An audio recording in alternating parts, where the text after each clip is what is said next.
impressed that, so let's get underway. I'm impressed that we've been able to maintain our punctuality. I've seen that from the previous meetings, seminars as well. We are beginning now our second session titled Toys and Ice Cream. I can't imagine a better title. And I'll get underway with introducing the first of our three speakers, who will be Barbara, Tamar, and Kaat. The first speaker is familiar to us all, is Barbara Kalla. Barbara is Associate Professor of Literature at the University of Wrocław, where she teaches Dutch language and literature as the Erasmus Chair of Dutch Philology and serves, or I don't know, perhaps served as coordinator of the Center for Research on Children's and Young Adult Literature. She also translates from Dutch into Polish, and her research focuses on modern Dutch and Flemish poetry, children's and youth literature, and the reception of Flemish literature in Poland. Among the most recent of her many publications is a 2021 volume published by Routledge titled Rulers of Literary Playgrounds, Politics of Intergenerational Play in Children's Literature, that Barbara edited with her Wrocław colleague, Justyna Deszcz-Truchybczak. Barbara's paper this afternoon is titled At the Intersection of Literature and Material Culture, Toys of the Holocaust Survivors as a Source of Toy Narratives in Children's Literature. Barbara, please. Daniel, thank you very much for this kind introduction. I will try to share my screen first. I don't know how it's going, but okay. And now, okay, this one. Can you see it?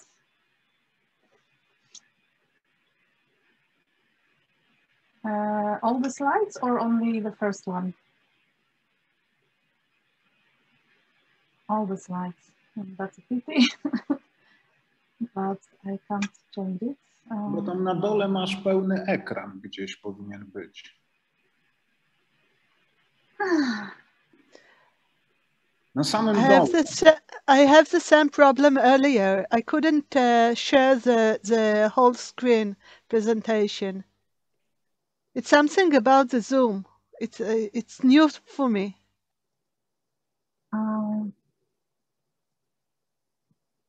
Okay, let's try again.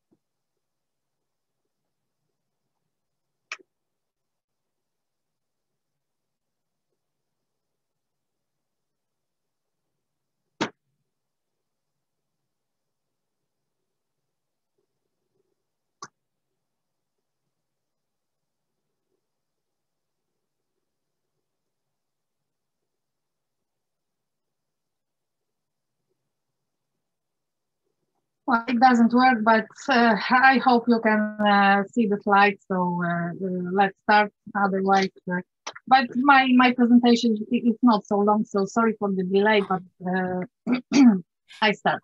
Barbara, it is something like Pokaz Slajdów. Maybe if you click there, that will work. Normally it's F5, but it doesn't work anymore. Oh, okay, so I sorry. don't know why.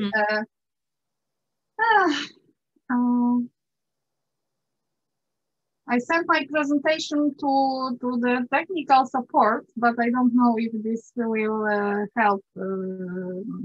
So, Irena, can you press share screen?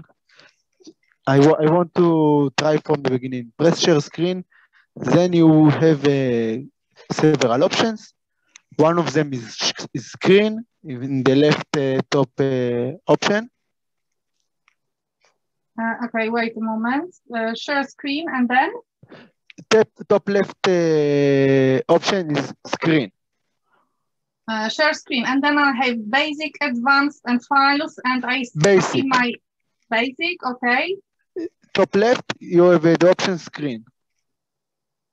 Do you see it?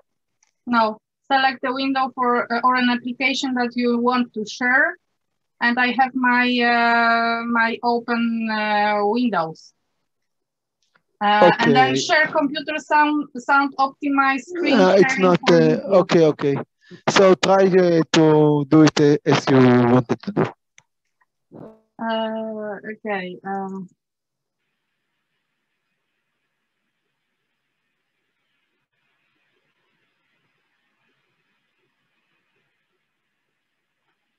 So it's the same probably, because here is also the same. So, but let's try. Oh, do you see the screen with only one slide? Yes, we are. Yes. Ah, okay. That's nice. So in my presentation, I will address two books that were inspired by the toys of the children of the Holocaust. A book by Israeli authors, Iris Argaman, writer, and Avi Ofer, illustrator.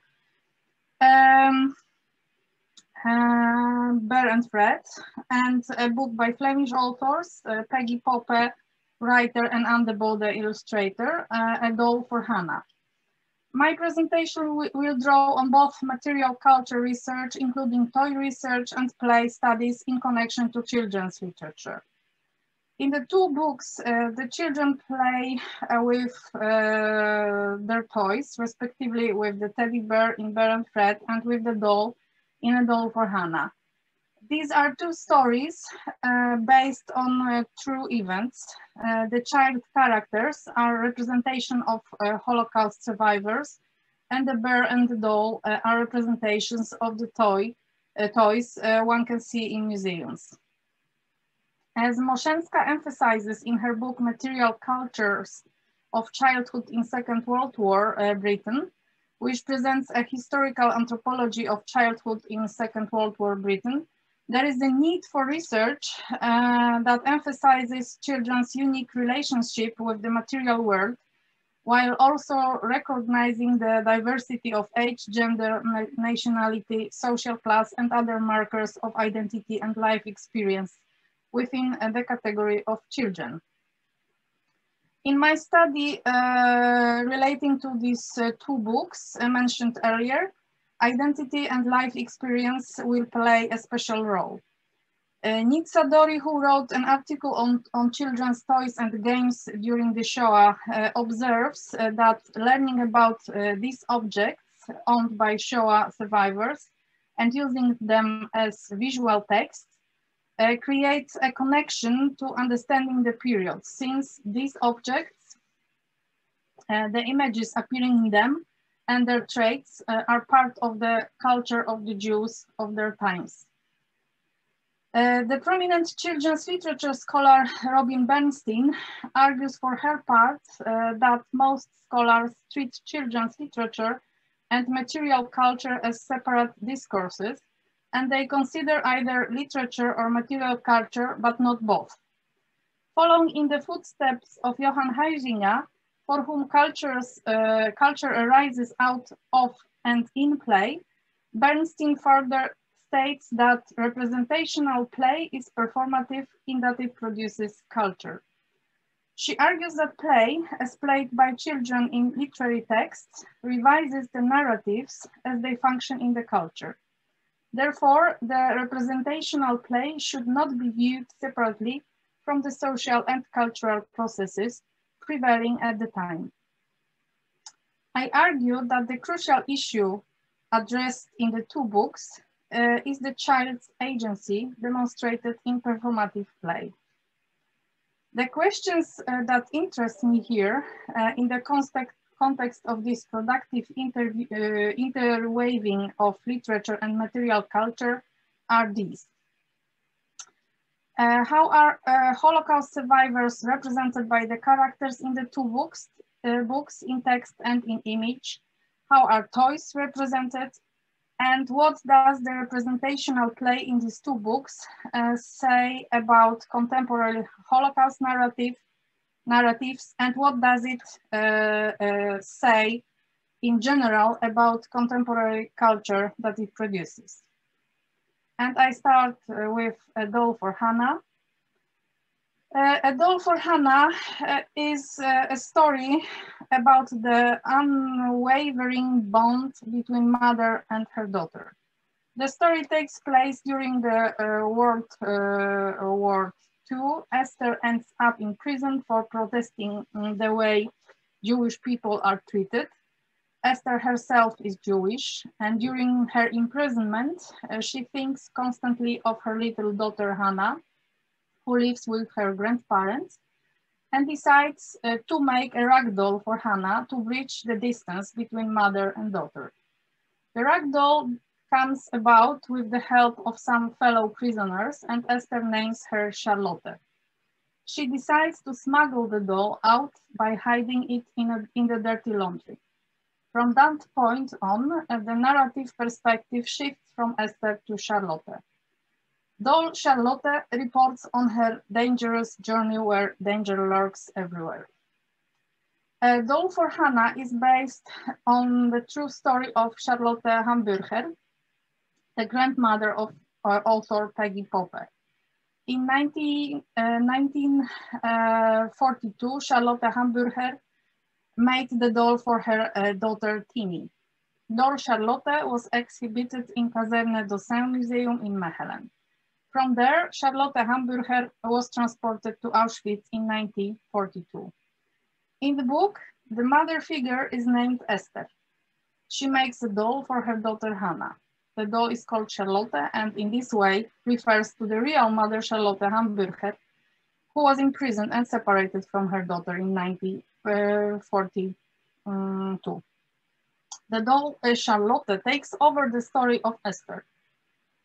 In the literature, in the book by Peggy Poppe and Anne Bode, the mother Charlotte Hamburger comes back to life in this way as the doll Charlotte, who tells the story and who, after a long journey, gets to the daughter. The doll, in its materiality, thus represents in the book the absent mother. There is another level of materiality there, that of the doll exhibited in the Kaserne Dossin Museum. There, in this real place, the doll was made by the writer's grandmother, and there it returns after a long journey, both as a toy, the doll that one can see in the museum, and in the form of the story, A Doll for Hannah, presented at Kaserne Dossin in 2018. Both the doll itself and the story about it are part of contemporary Holocaust narratives. Now I will examine the book in regard to this, to the three aforementioned questions. How are Holocaust survivors represented, how are toys represented in the book, in text and in image, and what does the representational play in the book say about contemporary Holocaust narratives? And what does the representational play say about contemporary culture produced by play, this representational play? The child Hannah is a character who is not clearly portrayed in the text of the book. The girl plays only a secondary role and has hardly any agency. She is the subject of the actions of the other characters, of the mother who wants to do something for her daughter despite her situation, of grandpa and grandma who take care of her. This is evident in the illustrations, where the child is an object of adult action deprived of agency. In the description of play, however, there is a return to the activity of braiding, but in a different context. The doll has already reached the girl, who immediately begins to play with it. Hanna kampt meteen het haar van Charlotte. Ze maakt er opnieuw vlechtjes in. Hannah's only agency then is to play with the doll. Together with grandma, she makes a new dress for her, combs her hair and makes braids.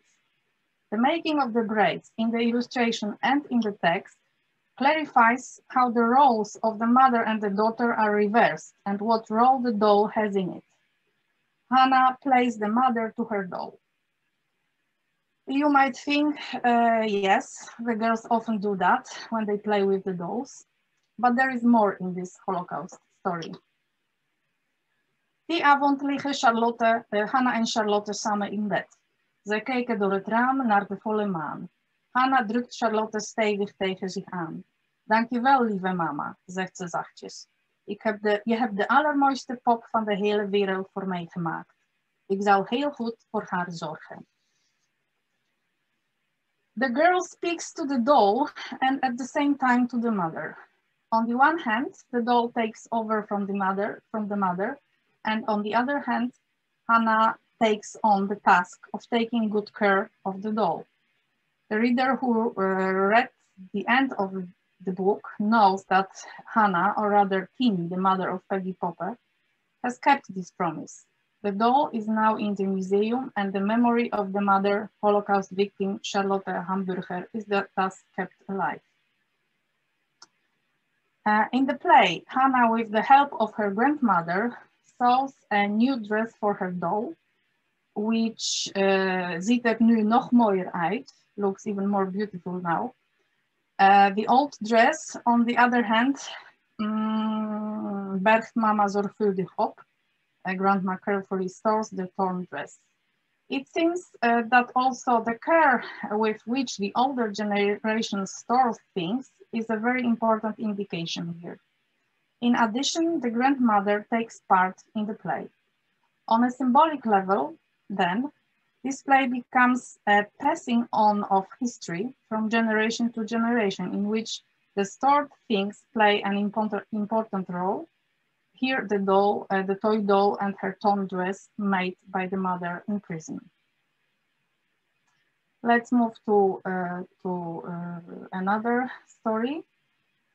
Bear and Fred. This picture book tells the story of Fred, a boy from Delft to the Netherlands, who has to hide in different places with different people during the war. It is narrated from the perspective of his cuddly teddy bear. By the way, the book is obviously reminiscent of Tommy Unger's famous book, Otto, the autobiography of a teddy bear from 1999. The teddy bear in Erga's book does not understand what is necessary, why is it necessary to hide, constantly changing hiding places and to lie or keep quiet about the truth. Or why his grandfather sews a yellow star on the boy's jacket. Teddy, however, senses that something bad is going on and is very afraid to let Fred forget him.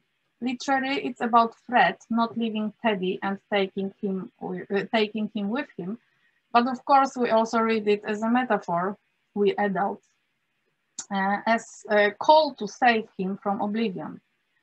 Teddy and Fred are inseparable, even when the war is over and the world is no longer a scary place. This is the true story of Holocaust survivor Fred Lessing, who moved with his family to the USA after the war. He kept Bear as a reminder of what he had been through. In 1996, he gave him to the Yad Vashem Holocaust Museum in Jerusalem, and the teddy bear was showcased at Yad Vashem as part of an exhibition called No Child's Place, which was on display for 70 years. And this quotation, which you see on the screen, in this quotation, you see how these identities of the toy and the boy are still intertwined. I will examine this book also in regard to this question I asked in the beginning. And I start with representation of the Holocaust survivors by the characters in the book. So this book is a picture book. The illustrations are in color, although gray predominates. Fred, a little boy, is shown in the illustration in gray, often with his backpack where the bear sits. Also in the text, the backpack refers to the need of constant movement. Fred has a serious face in almost all the illustrations and only rarely smiles. And the representation of toy in this example, the yellowish bear clearly stands out from the gray background as the characters and objects are all in shades of gray and brown. Bear's color also corresponds to David's star in the illustrations, and this connection is further emphasized by the thread in this illustration. Fred cares for the bear and the bear cares for him, as the illustration on the cover of the Hebrew edition aptly shows. And the third question, what does the representational play say about the Holocaust in contemporary cultures that it produces? By making the identities of Teddy and Fred so closely intertwined, the child, who by definition is the subject of adult action, and especially as Jewish child during the war has no real agency, nevertheless gains some agency through the toy. Teddy not only guides the narrative, but also comforts Fred by making the world a little less scary. By caring for Teddy, who cares for Fred, as in the illustration, Fred is actually caring for himself. This play with the teddy bear and child's own identity shows the agency of the children of the Holocaust in a different light. Understanding little of what was going on around them, just like Fred's teddy bear, the children had to deal with loneliness, lack of parents, constantly new situations, and the different environments they found themselves in while in hiding. Their toys from that time became part of their identity and of that reality, and now, in the era of the end of witness, they are the ones doing the narrating of their behalf. And answering the question, what does this representational play say about contemporary culture that it produces, it's also worth paying attention to the illustration that is a representation of play in the strict sense of the word. The illustration shows a contrast. On the one hand, we see children cheerfully jumping up, laughing, and making a snowman. On the other hand, we see that they have a Star of David sewn on their clothes. This contrast shows the adult reader the drama of the childhood of Jewish children during the Second World War, while for the child readers, the fact that they are playing and having fun allows them to identify with the children depicted in the book. The representational play makes the children's experience to the narrative, which is understandable for contemporary little children lacking the background knowledge about the Shoah. Conclusions. Toys of the Holocaust survivors are material objects that appear in literature in the second decade of the 21st century and should be considered in the broader context of the end of the era of the witness. Already scholars of Holocaust photography have argued that with the end of the public presence of survivors of the Holocaust, representation takes on a new burden. Advocates of posthumanism, for their part, show in a new light the agency of objects. Here, the agency of toys is manifested in the fact that both the doll and the teddy bear drive the narrative with the identities of literary figures and toys intertwined. By caring for the doll, Hannah cares for the mother's memory. Fred cares for the teddy bear and the teddy bear cares for him. Together they care for the memory of the Holocaust. The real toys of Holocaust survivors gain in literature a new look, a new form that is attractive to the next generation of children. From comparing the illustrations in the book and the real toys, it is clear that this embellishment of the toys is necessary in order to interest contemporary children, who, after all, don't have enough knowledge about the Holocaust to appreciate the value of the real toys without a proper narrative in which the illustrations plays such an important role. On the other hand, these books for today's youngsters also emphasize the importance of child's agency in today's culture, in which such strong child characters as Malala Yousafzai and Greta Thunberg play such an important role. Toys, both those in museums and their representation in literature, gain agency in the play that children initiate. This representation of children's play, in which an intergenerational concern for the persistence of memory is revealed, thus revises our thinking about how in contemporary culture, as the time of witnesses comes to an end, the memory of the Holocaust can still be transmitted. The representation of play in those books shows that even during the war, every child remained a child in need of play, in which they could act on their own. The carefully preserved toys of Holocaust survivors and performative play in children's literature both demonstrate the ways in which contemporary culture preserves the memory of the millions of children who survived the Holocaust, as well as those children who perished. Thank you very much for your attention.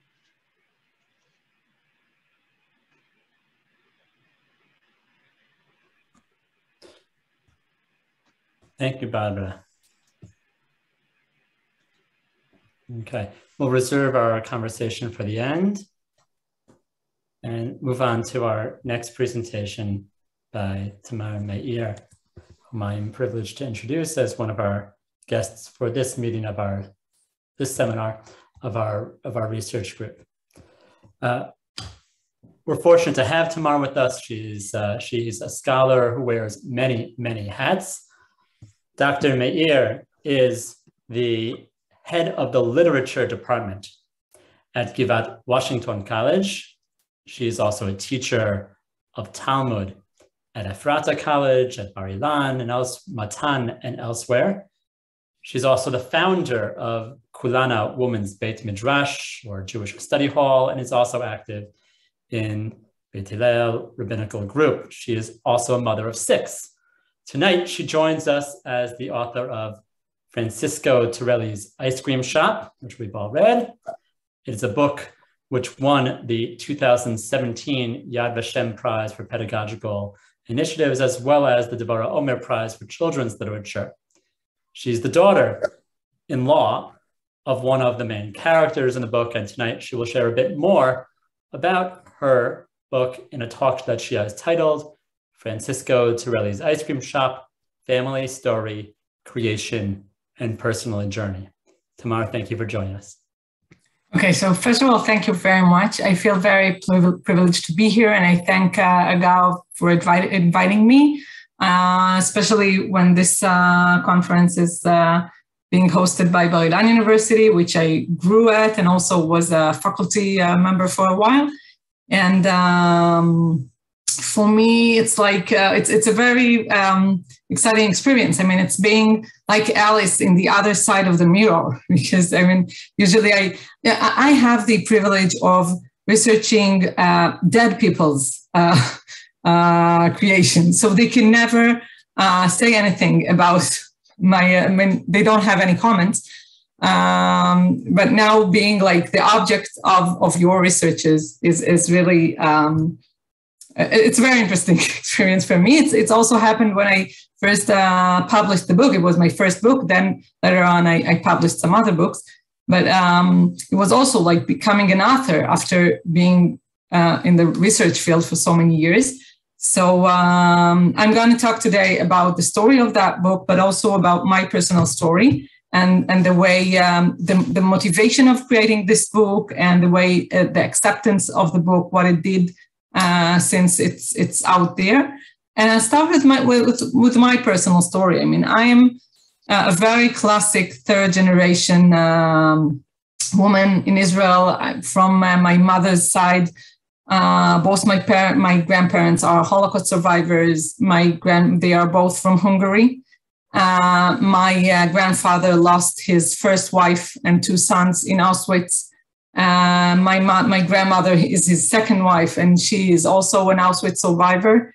The Holocaust was very present in my childhood. From my father's side, my grandmother grew up in Israel as a young child, but originally her family came from Lodz, which you probably understand what does it mean in terms of the Holocaust.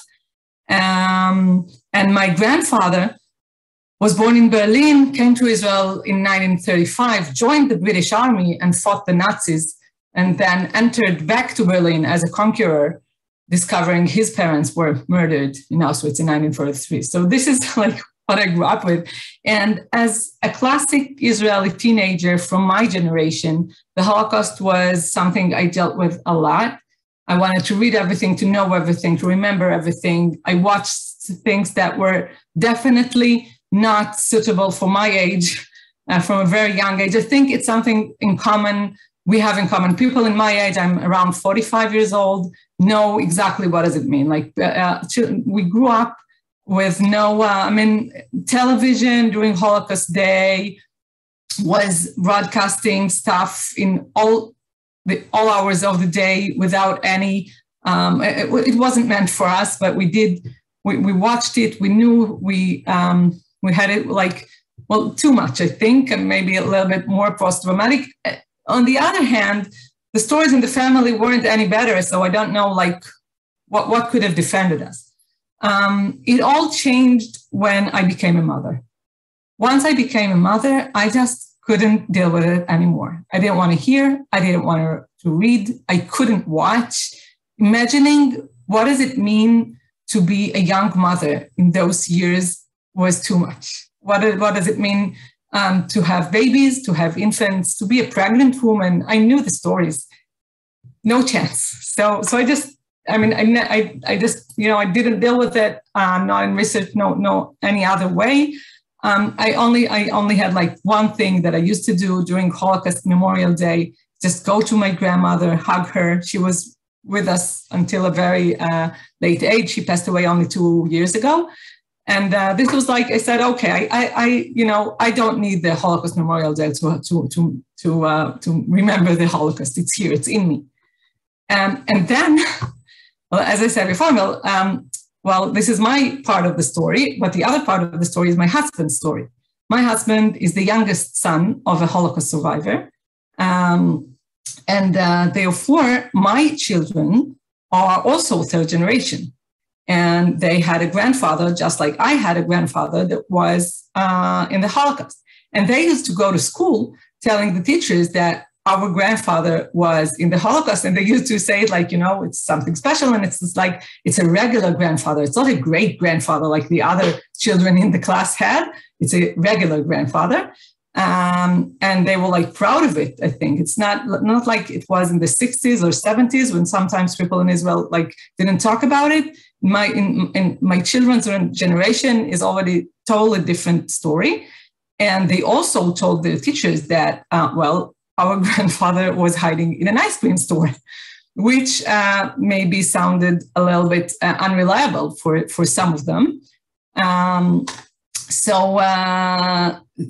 Like through their story and the way they experienced the Holocaust, I started getting into it by understanding finally that, well, when we had mothers' discussions, where some of my friends just said that they are not going to send the children to school during Holocaust Day because they don't know what the teacher will say, maybe it won't be suitable for them, not softened enough, etc.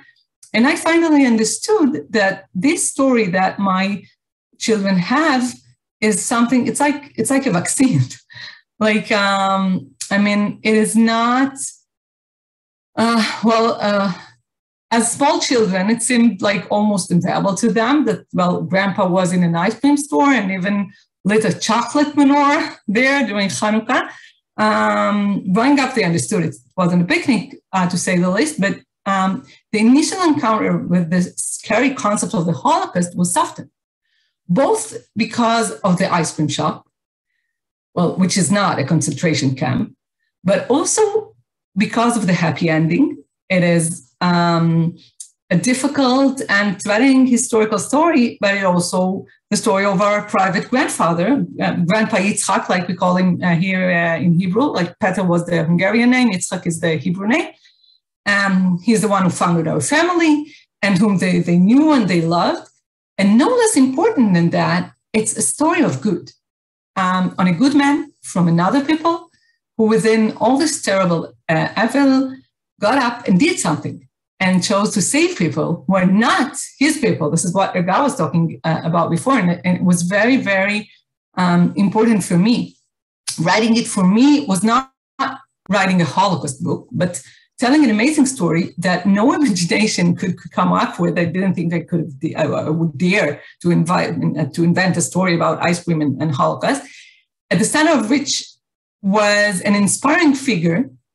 And this was my way of thanking him for actually causing my children's lives. For my late father, as I said before, Professor Yitzhak Meir from he was a chemist, he was a professor in the chemistry department in Hebrew U.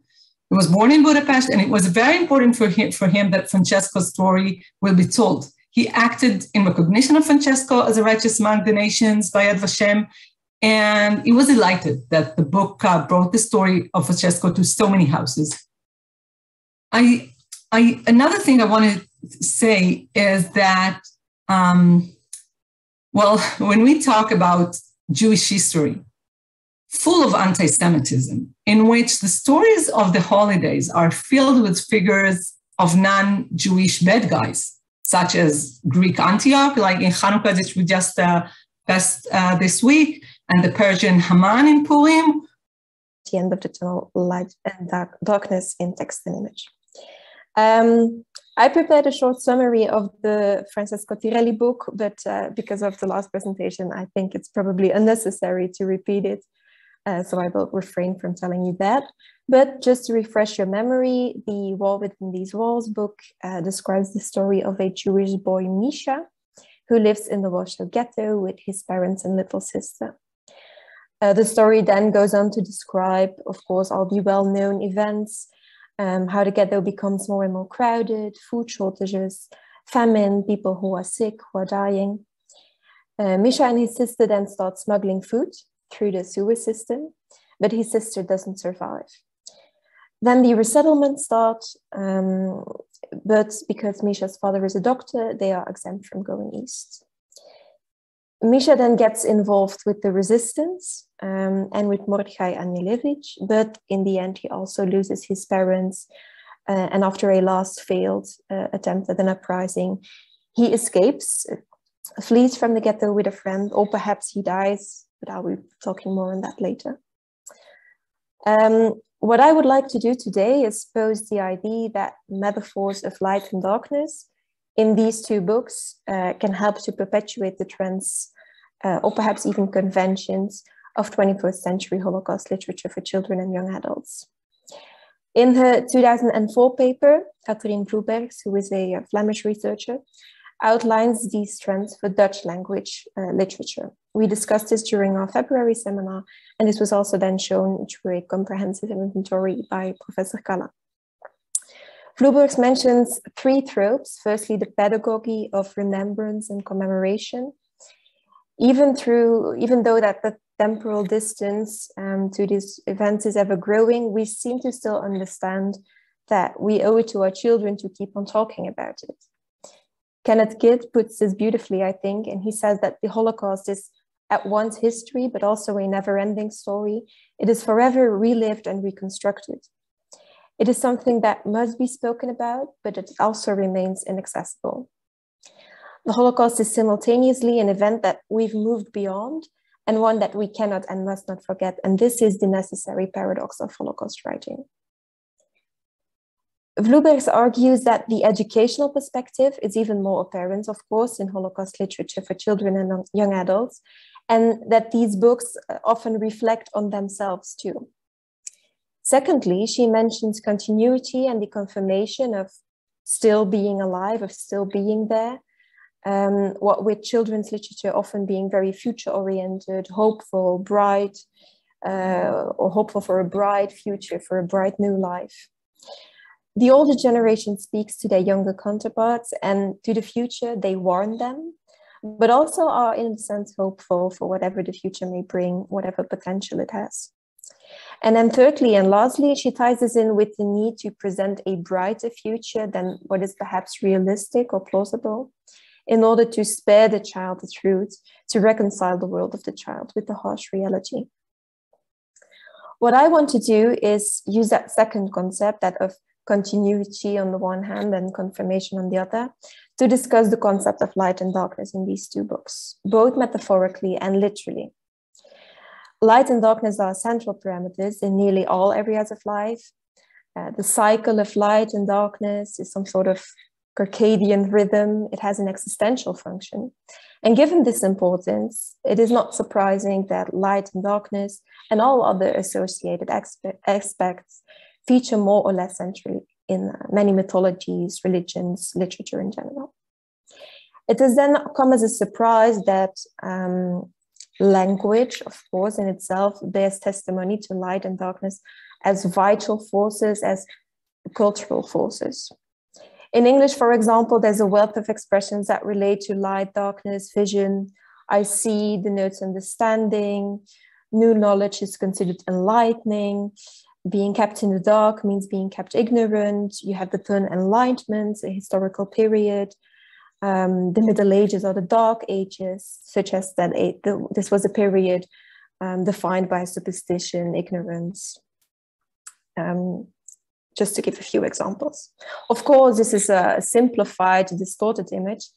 The cultural history of light and darkness is much more complex, much more long and rich. And the symbolic and metaphorical meaning is much more ambivalent than what I'm describing here now. But still, in everyday language, many, if not most, expressions associated with light imply good, while many, if not most, expressions associated with darkness imply bad. And it is these everyday expressions, these metaphors that we live by, which is a term by Lakoff and Johnson, that are profound and powerful in shaping our worldview, including the view we have of the past. Language and culture do not, of course, exist in isolation from one another, but they are intimately linked and constantly influence one another. And using that simplified concept of dark is bad, light is good, but also in a broader sense, which I will get into in a minute, both novels I discussed today show plentiful examples of language metaphors denoting these ideas.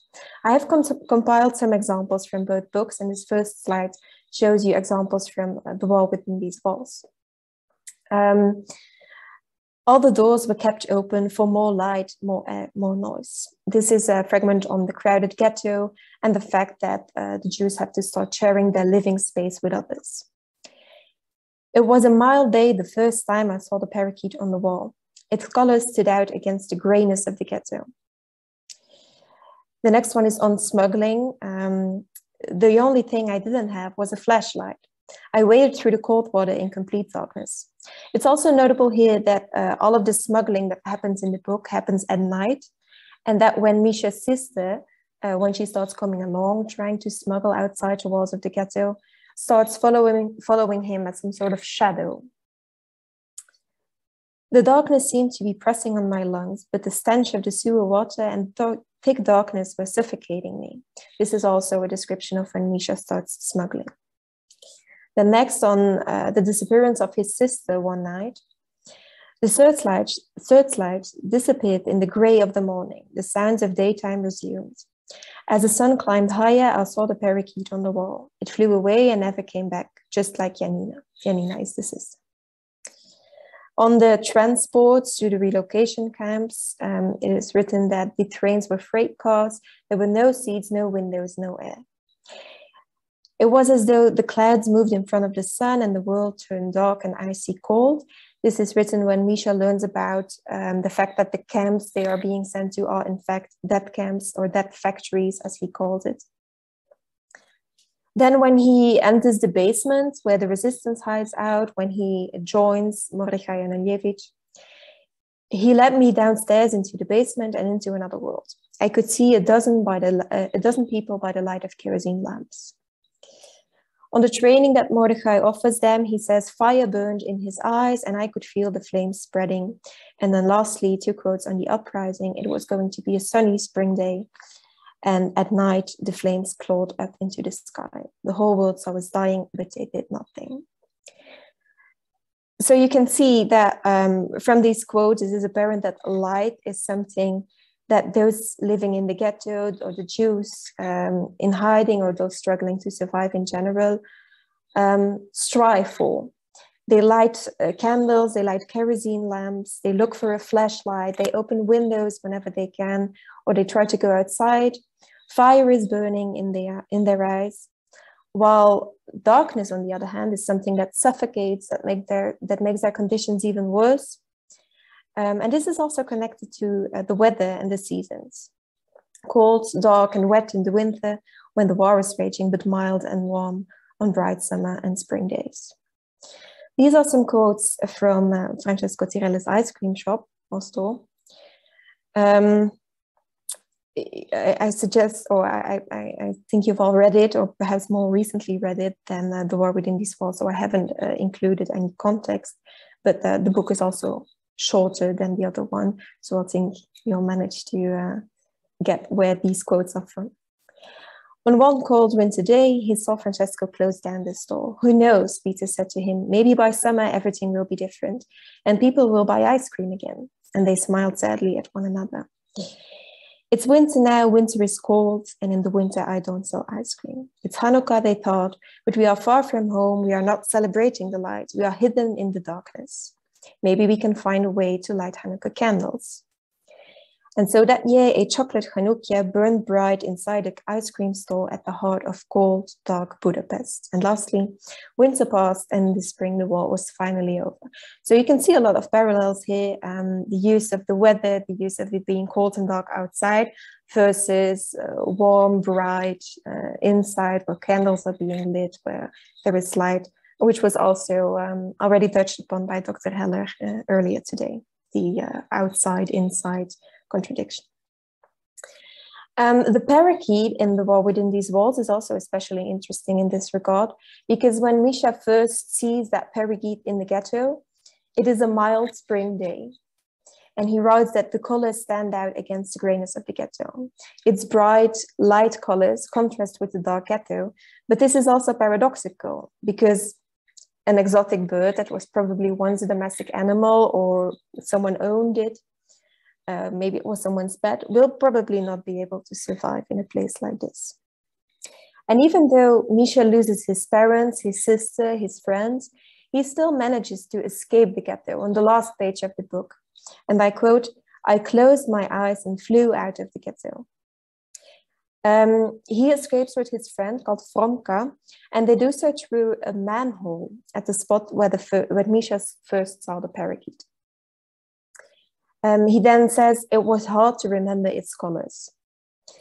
Well, at first it might seem that the image of a parakeet whose bright colors contrast with the darkness and the grayness of the ghetto is used to symbolize Misha sort of simply flying out, escaping out of the ghetto quite abruptly. Only moments after he saw his friends being gassed in the cellar. Upon closer inspection, it seems that it's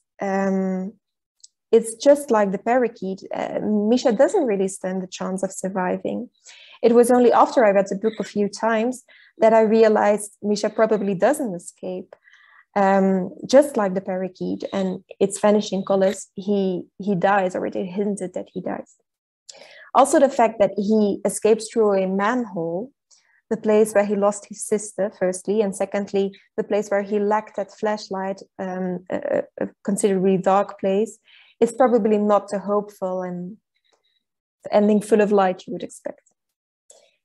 This is a cycle of daytime and nighttime, night during which, as I've mentioned, for example, happens the smuggling, and the cycle of the seasons, cold, dark winters, bright, warm summers, might also be used to establish the sense of continuity that Vloebergs talks about, and that we seem to need when writing books on the Holocaust for children and young adults. The sense that we need to still relive and retell these stories, but secondly, also the hope for the future and for a better tomorrow. It is a sort of a rhythm, in my opinion. It is a cycle that will continue no matter what. And even after the coldest of winters and the darkest of nights, the sun will always rise tomorrow. You might, of course, argue that that cycle of light and darkness continuity then also goes back to darkness. To which my answer would be that yes, indeed, the war within this wall shows this, in fact does this. After the brief and initial success of the Ghetto uprising, and again I quote, a first night with no Germans in the ghetto, the story still ends on a quite dark note, or at least in ambiguity. These ideas cannot only be seen through the text of these books, but also in their pictures. They are both quite picture heavy, and without going into whether they constitute a graphic novel or not, the illustrations make up a very important part of the books. In Francesco Tirelli's ice cream shop, for example, this is very apparent. When looking at just the thumbnails of the book, even without reading any text, the main storyline of the war arriving, the coldness, the darkness arriving, but then also in the end, spring coming back, is quite apparent just by the use of colors. I think this is illustrated very beautifully by the page here, where you have adjacent pages in yellow and blue, perhaps even foreshadowed, I don't have a slide, but perhaps even foreshadowed by the black car arriving just a page before. I don't know. Well, I'd be curious to see what Tamara Mayer has to say about that. But the adjacent pages, here is a beautiful example, I think, of the darkness pouring in from outside, but also the other way around. The light from the ice cream shop sort of cascading down the stairs, down into the cellar where the Jews are in hiding. Also, again, this outside-inside contradiction posed by Dr. Helle earlier today. Or the light emerging from the cabinet where Peter finds the chocolate mold, which he then uses to make a Hanukkah. The chandelier even lights up the faces of those in the room. Even though they are hidden in darkness, this somehow seems to predict that better times will arrive. And this is not unlike the scene in The War Within These Walls when Misha enters the basement. I had a quote on that, where those who have already joined the resistance are gathered. He has, in a way, difficulty believing that there were people who were still hopeful because he himself is not, or not at that time. He descends down the stairs into their hideout and he sees their faces in the light of the kerosene lamps. So I think those scenes are very alike. So the same is true for color and light use in The War Within These Walls. I thought this was also, sorry, I forgot, a beautiful example of this, I think, of better times arriving, even so on the next page. Back in February, I already discussed the color use in this book, but I will revisit those ideas now. The book is printed entirely in this sort of bluish gray hue, but still Karel Strzelecki manages to, even in just a dual color scheme, include varieties of light and darkness, hope and despair.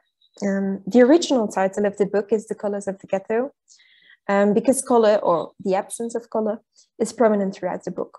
A particular compelling example is page 94-95, which conveys Misha's thoughts about the first resettlements in the summer of 1942. He sees families leaving, suitcases packed with exactly 15 kilograms of their belongings. They are going to villages in Russia.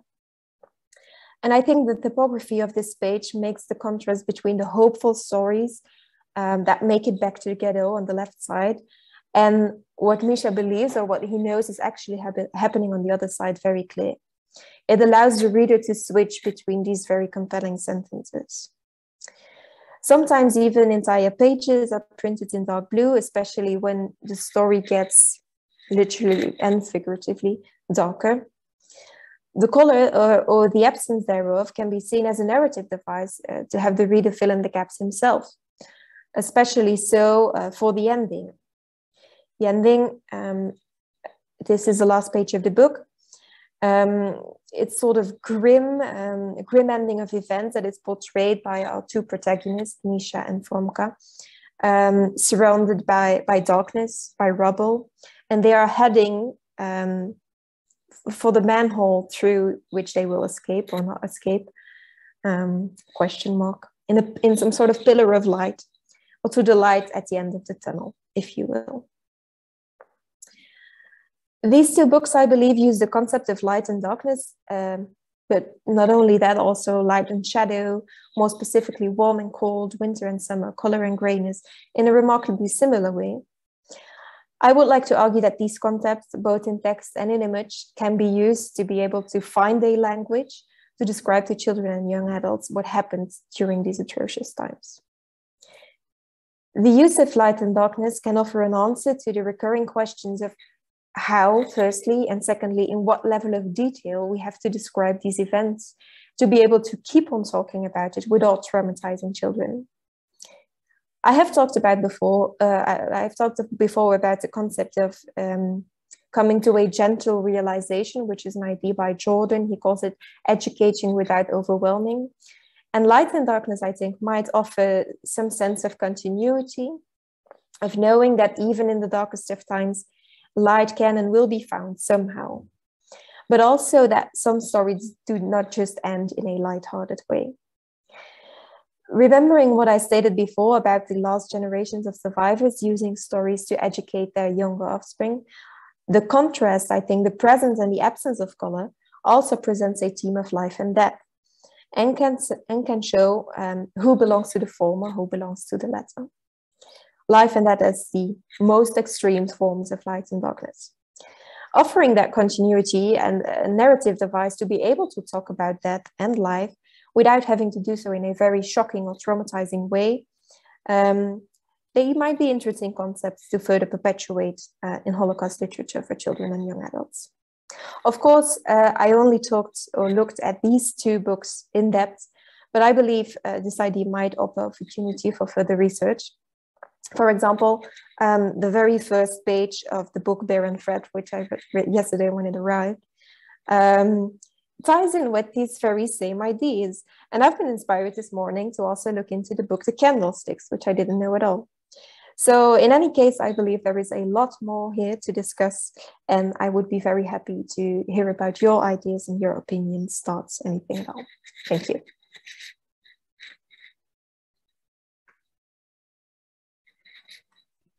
Thank you very much, Kaat. Thank you all for a stimulating and very coherent, tightly knit session. Let's open the discussion and hopefully find further points of connection and light here. Let's move to gallery. Good.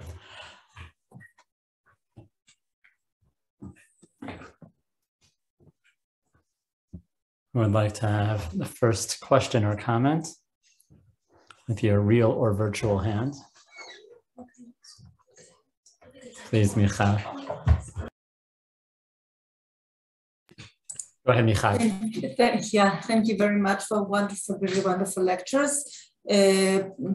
Also, dealing with the image and the text, which I still need to think about. But my first question is to Irena. I was struck by while you were talking, the issues of gender.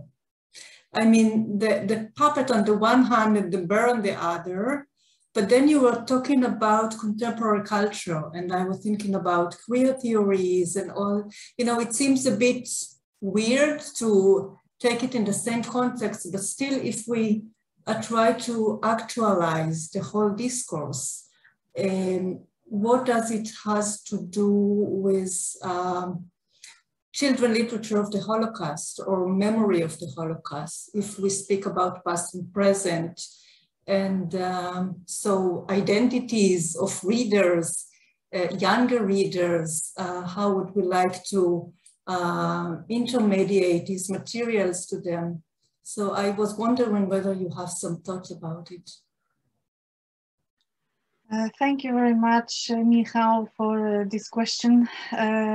Yes, this is my presentation is a kind of work in progress, because I'm fascinated by this idea of performative play, and I was thinking about the Holocaust literature in the light of this theory, performative play. Because there are differences between the Holocaust literature for children from the past decades and the 21st century Holocaust literature for children. And this idea of performative play, I was wondering, what does it say us, just like it is represented in Holocaust children's literature? What does it say us about our culture, in which the memories of the Holocaust has to be preserved on another way than when the witnesses were there to witness the history? And I can't answer your question because my research is only rely only upon these two books, which I found very interesting because of these real toys, which were toys of the Holocaust survivors, and they were a base for or inspiration for these children's books. And of course, I was also thinking this is a kind of new hope, because these are happy endings stories. And of course, children's literature on definition has to have happy endings. So there are more questions in my presentation, I think, than answers. So I would be happy if you help me thinking about these issues, because I think these are the questions which we have to ask us in regard to children's literature of the 21st century. How is it different from the children's literature of the past decades of the 20th century? And what does it say us about the contemporary culture in general, and in particular about our culture of Holocaust memory? So that's, I don't know if I probably didn't answer your question, but maybe no, it's the point for further discussions. Yeah, thank you. Thank you. And others? I saw a hand, but I don't know whose it was. Kaat, yes. Fine.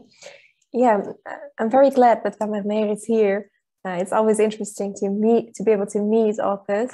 I was wondering if you could elaborate on how you work together with Yael Albert to create these illustrations, because you talked about this being your story to tell. I don't know if she's related at all to you, probably not, but how did you sort of come to a general consensus on what the illustrations would look like? Did you just do whatever she wanted to, or did you have some sort of vision beforehand? Because I think your book is a very good example of how they tie in beautifully together. And since you're here, I was wondering if you could elaborate on that. Yeah, I can. I will only say that Yael was giving an interview in a journal called Happinkas here in Israel, and I really recommend. It's in Hebrew, but if you can approach it or someone can translate it for you, I think it's fascinating to see it from her point of view. I can say that when in the first, we did an evening, like when the book was coming out, we did an event, and my father-in-law was there telling the story, and I was talking, and she was talking as well. And some of the things she said were new to me. So you can read some of what she wrote about it, but I can tell my point of view. first of all, the first thing we did is we had a meeting, me and the editor. That was back then. It was Rachela Zanbank from Qatar. Exactly. Thank you. And Yael, we were sitting together and we were talking and thinking of like what we want to do. And Yael came with her offers and how she sees it. One of the things she did was a full research. She, as you can see here, as I said, we had the book with our own family story, the book that my father-in-law published, and she had the book, she saw the book, she picked up pictures that she wanted to use. It helped her to work on the characters. And one of the pictures that was here, and I can also show you here, since I saw that you are going to talk about the illustrations, then I didn't talk a lot about the illustrations, but I can show you some of it, some of the process over here. One of which was, it was very interesting. I mean, when, Yael was, we knew how Francesco looked like as an adult, but we had no idea how did it look like as a child. So, and then I saw this picture, Yael made it like a redhead child, and I didn't remember. I mean, one of the things that happened that, I was sitting with Yael and we had all kinds of ideas, and then we corresponded, and then she was like, I figured out she was never in Budapest before. She didn't know what she did research with Google and pictures, and how did people how dressed in this period, and what did they eat, and how the streets looked like, and the cars, and everything you can see is very, very authentic. And then and then we corresponded, and I found out when I was curious to find out how did they sell ice cream in Italy in the 20s. Now I knew that in Budapest it was a shop, but I was curious to see how did Italian shops look like, although it was not my work. I mean, I wasn't the illustrator. And then I found out this, all of this amazing, beautiful pictures of those carriers, of those wagons who were not shops. That people were this is how ice cream was sold in Italy in the beginning of the 20th century. And then I sent it to Yael, and Yael said, "Oh, it's beautiful. I have to use this image." And when Yael said she's going to use this image, then I said, "Okay, then I have to change the text." Originally, the text used ice cream shop, ice cream shop, ice cream shop all along. Also the Uncle Carlo's ice cream shop, and then Francesco Tirelli's ice cream shop.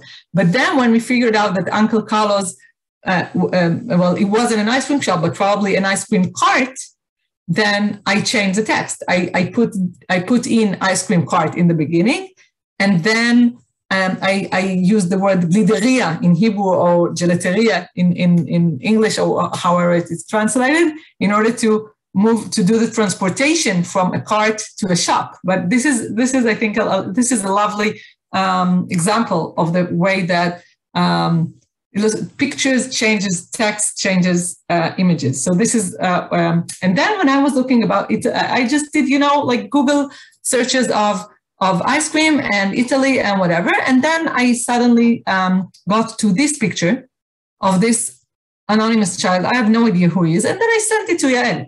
And then Yael said, "This is going to be Francesco." She just, and I didn't remember it. When the book was published, I looked at this picture and I didn't remember that I was the one who sent her that picture.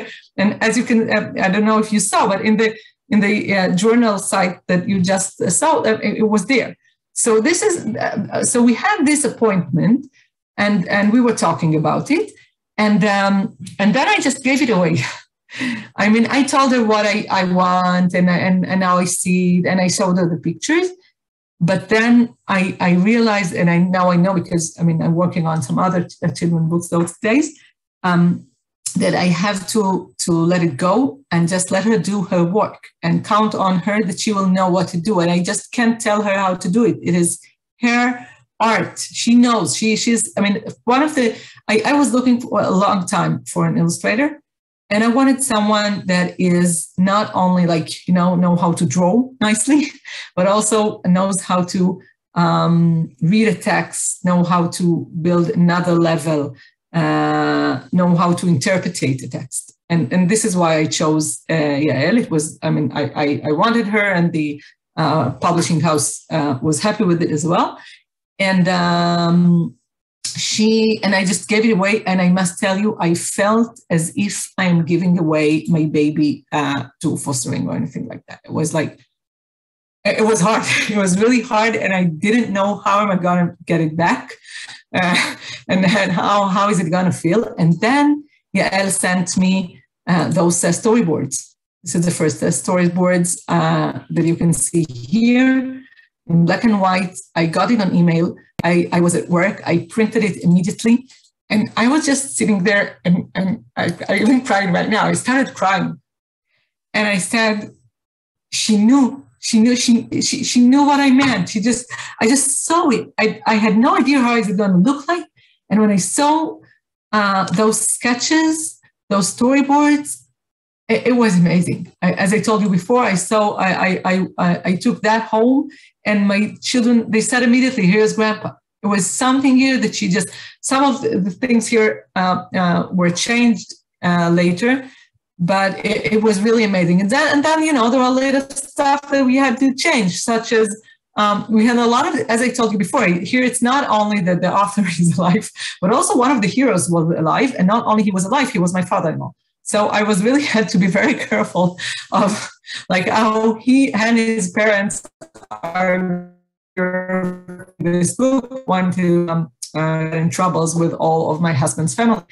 And therefore, for example, we had a whole discussion about the hats issue, because, in children's book, it's very important that the characters will be identified.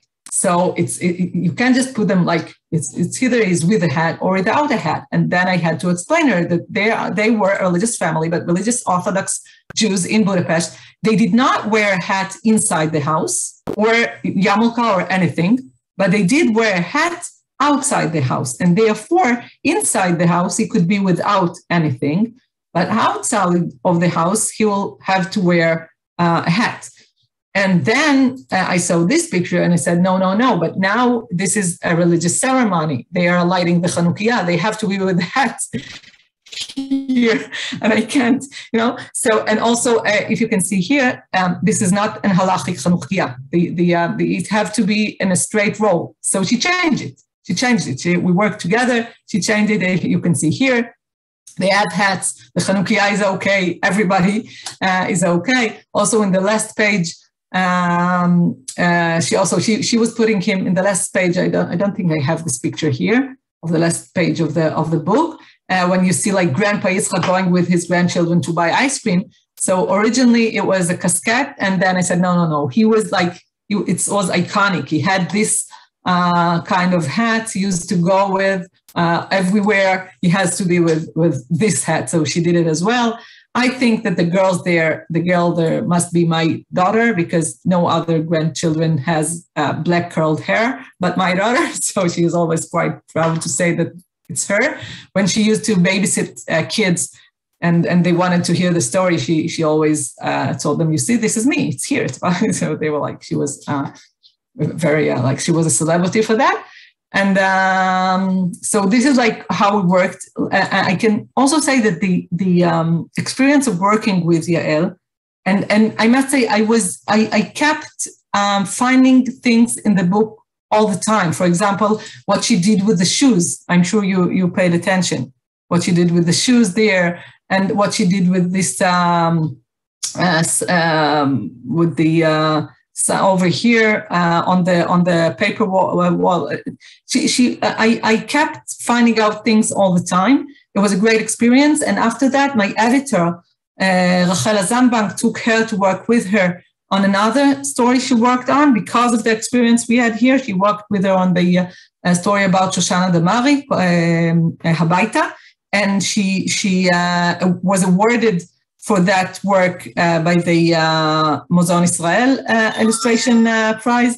So, and as I told you before, my new book is going to be illustrated by Erga, and I'm going to wait until she's available for me, because I want to work with her. Thank you for that elaborate answer. It's very interesting to have that sort of behind the scenes. So thank you. You're welcome.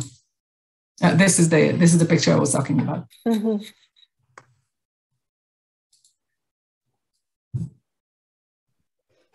Thank you. Other comments, please?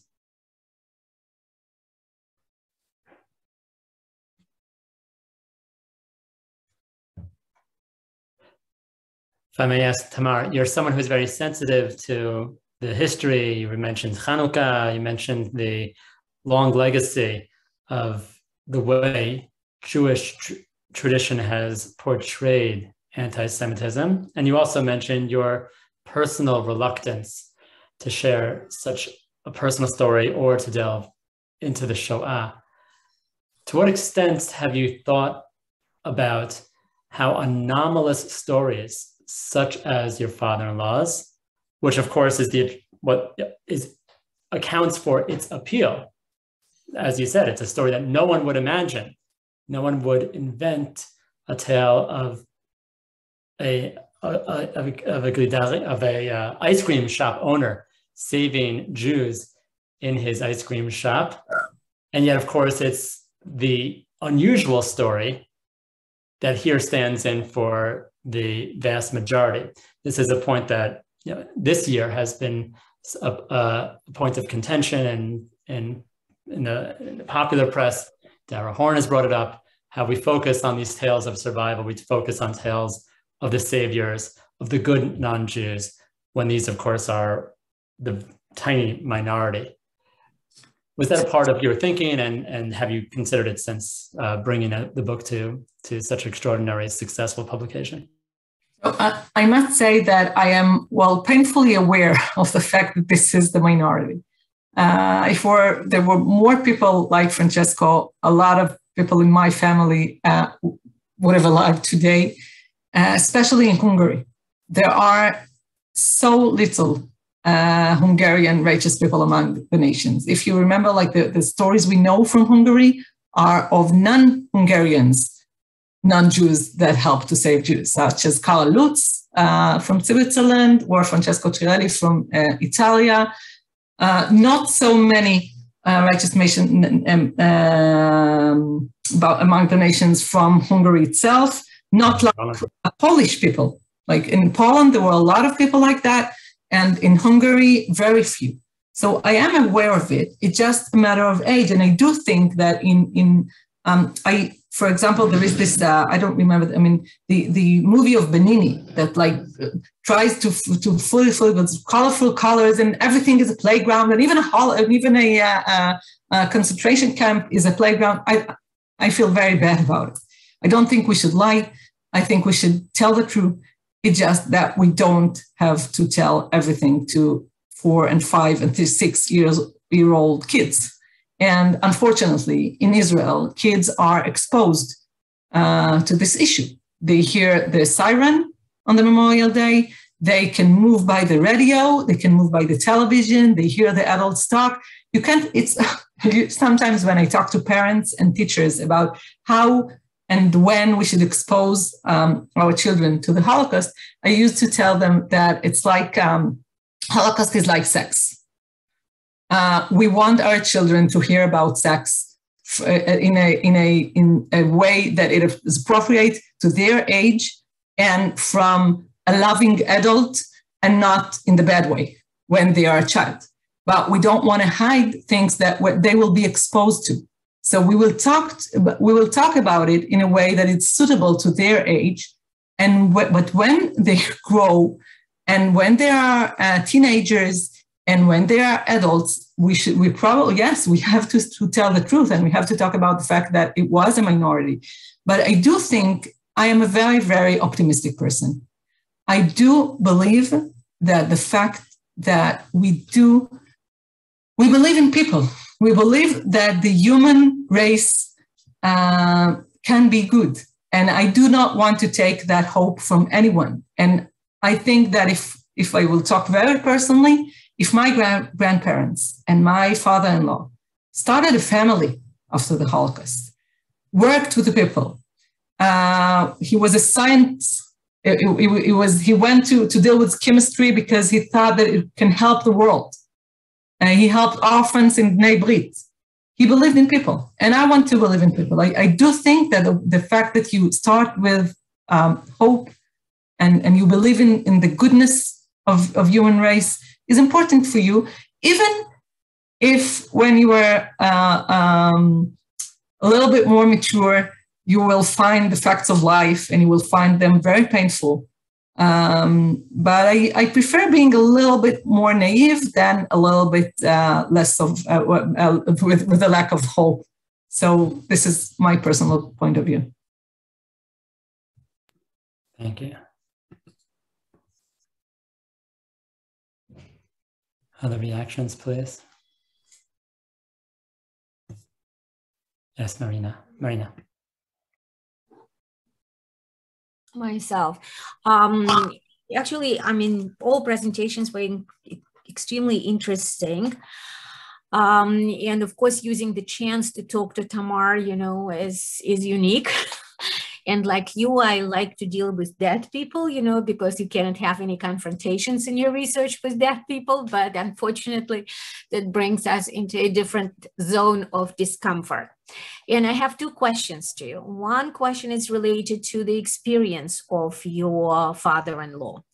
Did he talk about it? Because usually when we approach the text of a Holocaust survivor, what we have immediate silence. You know, I mean, the traditional thing is like, people who lived through the horrors of war, people who lived through the horrors of concentration camps. I mean, in my case, for example, my grandfather lived through Gulag from 1937 through 1953. Not a single word ever. So did your father-in-law speak about his experience willingly, or was it your persuasion of him making him tell the story? Okay, so I'll tell you two things. First of all, I know this experience of quiet. I mean, also my grandparents, it took them a while to talk. But one of the things that happened here in Israel, and I think it happened to both Holocaust survivors, children and grandchildren, and also talking about Russian Jewry and Gulag stories, that the first generation did not talk with the second generation, but they did talk with the third generation.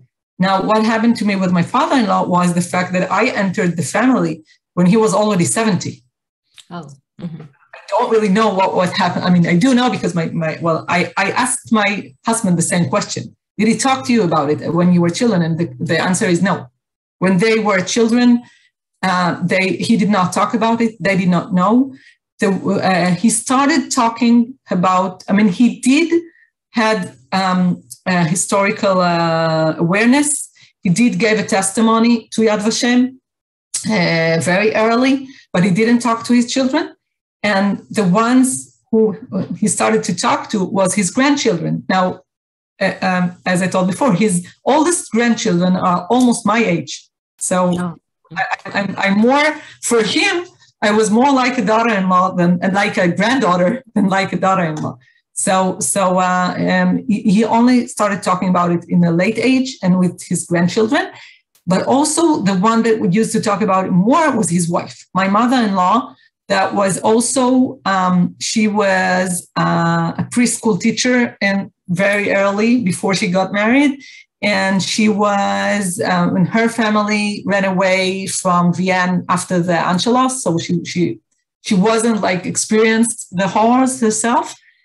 And she was the one who was telling the grandchildren, you know, the grandpa was hiding in an ice cream store and he was lighting their chocolate. And she was the one who was telling them. And then he used to, I mean, he was giving his input. And also after he started working on his book, it was after he already had a stroke in the age of 82.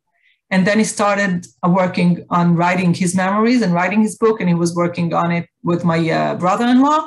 And then he started to talk much more, and then he had all his memories. But what you say is completely true. I mean, it took a long time until I started talking about it. Mm-hmm. As I said, it's the story that my children grew up with, not the story that my husband grew up with. Yeah, well, I mean, that's understandable. And my second question was actually related to the text. I mean, of course, I mean, I have read this text in Russian and I have read this text in English. So, but in translation, so, I mean, you have in both of those languages, you have a combination of prose and poetry. And your poetry, you rhymed vignettes, I would put it this way. Mm-hmm. Your rhyme vignettes, they are done up when you talk about the colors of ice cream and kinds of ice cream that were sold. So, and you do it in a very interesting way. I was really impressed because you do it with every new generation of an ice cream maker, producer, you know, I mean, was it, and of course, well, yeah, I'm trying to imply something. So you are the author. Was it your attempt to connect those generations? Was it your attempt to connect the narrative through time? So, I mean, this is scary chance for me to speak with the author who is alive and well, thank you. So, but I'm trying to put my ideas into your head, but I really would like to know. Okay, so I'll tell you two things. First of all, yes, I did put in analogy between the generations, between the characters, between Francesco and Peter, and between the uncle that sells ice cream and Francesco that sells ice cream. And I did it on purpose. The rhymes is, well, I love rhymes and I love poetry, but I do not love children books that use rhymes in a non-smart way. You should pick exactly the places when it suits and leave it when it doesn't work. And I don't love, so it's a prose, but I think that the children love sometimes rhymes, and I put it in some soft parts of the book, and I did it also in my second book. I can tell you that the American publisher didn't like it. They were thinking it's either prose or poetry, and you can't put them all both together. And I was like, well, it was a big fight. I was fighting on it. So this is the way I write. This is my, and you have to respect it. So it was, well, never mind. The American publisher is a whole story. I won't get into it. Another thing is that this whole thing of the meaning of the author, what he meant. Well, it's as I experienced it from the opposite side, from the other side of the mirror. And I must tell you that there are things that my colleagues were telling me about my book that I did not know they are there, but they are right. I can tell you that Dr. Vered Toha, who is the head of the faculty, of the literature faculty in Bar-Ilan, wrote something about this book, and she said that I am corresponding with Zelda's poetry. And I read it and I said, what? It's a children's book. I love Zelda, but what? It has nothing to do with this book. And then I read the lines she is referring to, and I said, oh no, well, no, she is right. She is absolutely right. I know exactly what song of Zelda she's talking about. I know this song by heart. I taught it hundreds of times. This song is part of me. I didn't think I'm using it when I used it, but I used it. So I just, as a colleague, I only want to tell you that you can always come up with your ideas. And sometimes you might tell the author things he didn't know about himself, and that's okay. Yeah, it is called intertextuality. It is in all of us. You are paying the price of being the scholar. So, yeah. Yeah, thank you. And we have time for just one more brief comment of any of our three presenters, and then we'll take a break.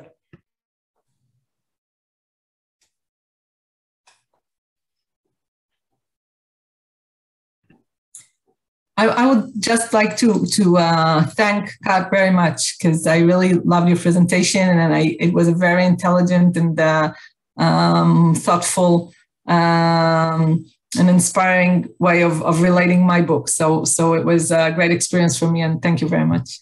Thank you.